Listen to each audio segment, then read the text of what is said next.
Have you started thinking about your goals for 2026, whether they be financial, personal, health related? Well, today I'm going to be going over my 2026 goals that are mostly financial, but some I would call sort of personal slash life goals that I have for myself in 2026. And if you are new, I am Deidre. I'm in my mid to late 30s. I work full time in Canada, and I have been cash budgeting for quite a few years now. I have been now on YouTube for 2 years as I wanted to share my journey to becoming debt free, which I became debt free in April of this year. It took me a very long time. Most of that was not documented on YouTube. So if you're interested, definitely go back and watch some of my videos. So, yes, I am going to be going over my 2026 goals, and yeah, let's get into it. Like I say, some of these are financial and some of these are sort of life sort of goals. And if you have already thought about your goals, I would love to hear some of them down in the comments below. So let's get into it. I'm going to bring you in a little bit closer. I've typed these out. I do apologize. I am sick right now, but I wanted to get this video out. I have a Halls, so let's hope. I haven't been dealing with coughing or anything. We better knock on wood when we say that, but it's mostly just stuffed upness and sore throats. So I guess it's the time of year, right?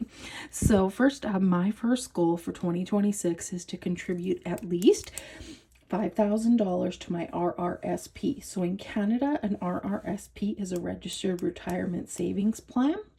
It's like a bucket where you can put money in to invest in multiple different ways. So I said put at least $5,000 because if I have surgery in 2026, I might end up missing a little bit of contributions, but I do plan on still contributing pre-tax as well as post-tax. And the reason why I put it as at least is that is the minimum that I want to make in terms of a contribution overall to my RRSP accounts. So when I add them all together, does it equal at least 5,000? Now, if I can put in way more, that's even better. Time is not on my side. I am way closer to 40 than I am to 30. So I need to get really serious about investing more now. Because we don't know what the future is going to bring, but I have stable employment for now. So that is my goal, and hopefully I surpass it. I hope I come back next year and go, I put $6,000 or $7,000 in there. That would be so amazing. So that is my first goal. Next up, my second goal is to complete the iris binder, and I'll show you that in a second, to put at least $1,000 into my tax-free savings. Now, I'm going to be using my tax-free savings for retirement, so it's money that I could pull out if I had to. I wouldn't be taxed on any of it. There is contribution room limits. Also, if you withdraw, you can't put that exact amount back in until the following year. There's a whole bunch of different tax things around it, but you're not taxed.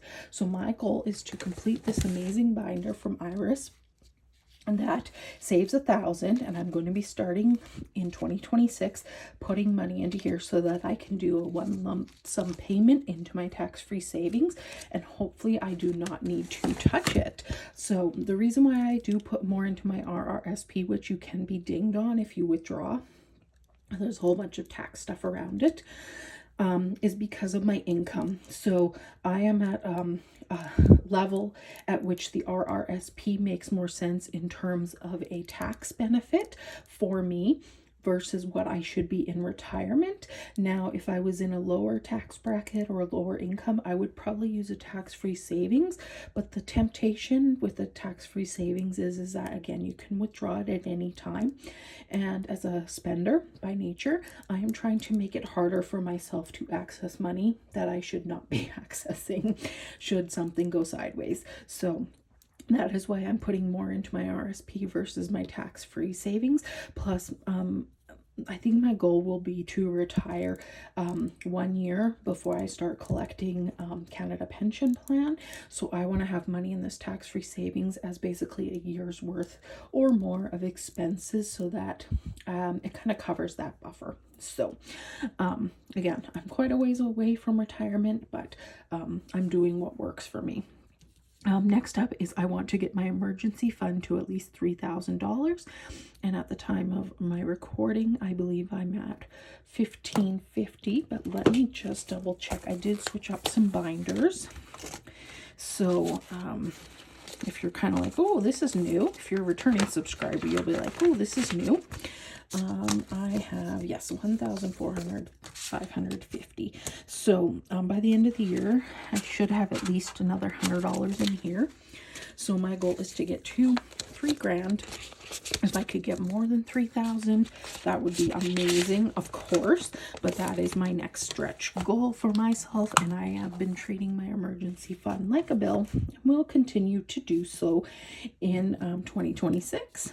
So next up is I want to save at least $2,000 for a pet. Now, I do not have a pet currently. The reason why I have to move, well, I don't have to move.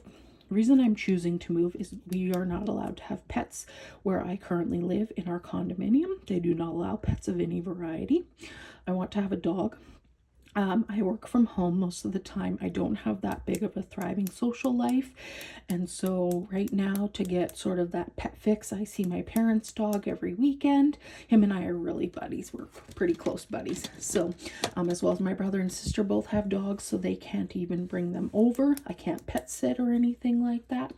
So I want to purchase a different place so that I can have my own dog, as well as have the family pets come over as well. And right now I am at, I believe, over $600 in there. So this I'm treating like a bill. And the reason why I'm going to continue to treat it like a bill is that when I do get a pet, that pet's going to need things. I'm going to need to have money set aside for vaccines, heartworm. They're going to need to potentially have, some dental work done in the future. So if I just start already treating it like I have a pet, I think it will make the transition easier. Next up is I want to save at least $1,000 for a new home. And this will mostly be going towards probably like lawyer fees, movers, kind of things that you might need. Obviously, I hopefully will be getting way more than 1,000 in there, but I'm just putting myself at where I know I want to get to minimum. And then if I go over that, that's so awesome. Next up is I want to get to at least 500 subscribers here. I want to do a giveaway when I reach 500 subscribers, and you can only win if you are subscribed publicly. So yes, definitely go hit that subscribe button. Watch some of my videos. If you are on a debt-free journey, I would love to know. I want to support people that are on their debt-free journeys. I know it's not easy. Times seem like they're getting tough, and as somebody that was paying off debt for a very long time and on a single income, I know that and I am a spender by nature, that the struggle can be very real. So yes, if you're subscribed, and when that time comes, you will have a chance to win if you are subscribed. So next up is I want to make at least 10 sales via Poshmark, eBay, or Facebook Marketplace. I'm decluttering. I'm getting rid of a bunch of things. I am not what you would call a reseller.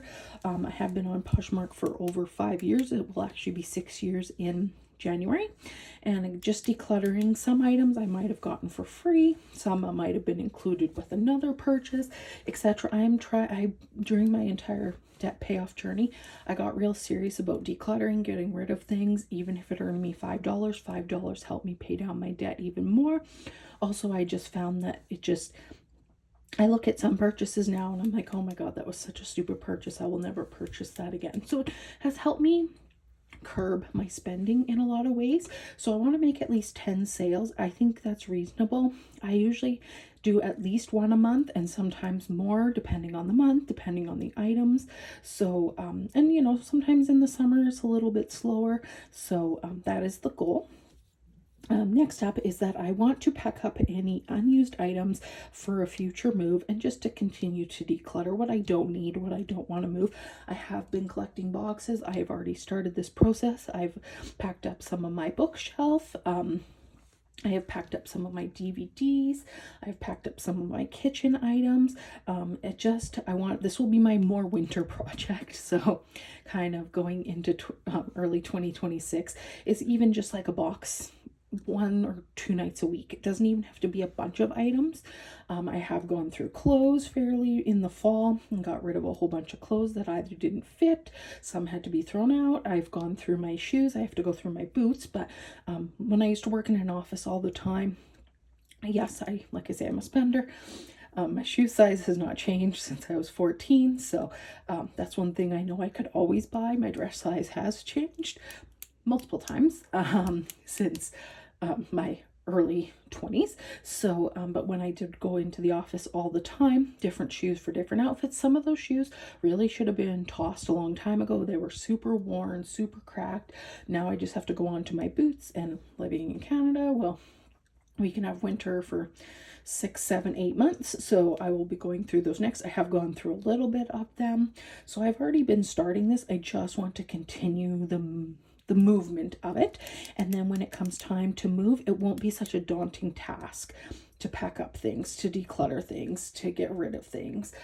So yeah, if I start it now, then maybe that future move will happen sooner than I think it will. So those are my 8 goals, mostly financial, but a few sort of personal as well. I would love to know, again, any of your goals. Have you been thinking about it? I think it's great in this budgeting community to encourage others, and I would highly encourage, if you have making goals of a financial nature, to put the word at least, at minimum, because then that's the goal you're trying to meet, but that doesn't mean that you can't exceed that goal. So especially if you're paying off debt, say I want to pay down at least X amount, or I want to save at least X amount. I just think it just opens you up to so much more potential that you might not even realize. So yes, again, subscribe if you're not subscribed. I appreciate you being here so much, and just a huge amount of love out to my returning subscribers.